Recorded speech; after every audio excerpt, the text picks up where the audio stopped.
Имам Аш-Ширази, да помилует его Аллах, сказал: «Как-то раз ночью я бодрствовал с отцом, а люди вокруг нас спали. Тогда я сказал: никто из них не встает, чтобы совершать 2 ракаата молитвы. На это мой отец ответил: о сын, если бы ты спал, не вставая на намаз, то это было бы лучше для тебя, чем говорить о людях. Твоя правильность не дает тебе права насмехаться над отклонениями других. Не смотри на грешника с высокомерием, а ведь сердца людей находятся во власти милостивого, и Он переворачивает их, как захочет. Если Аллах выбрал тебя для своего прямого пути, то это не потому, что ты какой-то особенный или из-за твоей покорности Ему. Нет, однако это милость Аллаха, коснувшаяся тебя, и которая может быть отнята в любой момент.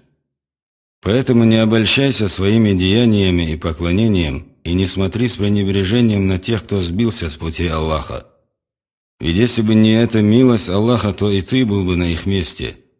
И не смей думать, что твоя стойкость на правильном пути является твоим личным достижением. Ведь Всевышний Аллах сказал своему пророку, лучшему из людей, мир ему и благословение Аллаха: «Мы поддержали тебя, когда ты готов был уже немного склониться в их сторону. Так что же говорить о тебе?» Умар ибн Абдиль-Азиз, да помилует его Аллах, сказал: «Мы застигли первых мусульман общину Мухаммада, алейхиссалату вассалям, и они видели поклонение не в посте и в намазе, а в сохранении языка от затрагивания чести людей. Выстаивающий ночи и постящийся днем окажется банкротом в судный день, если не будет удерживать свой язык».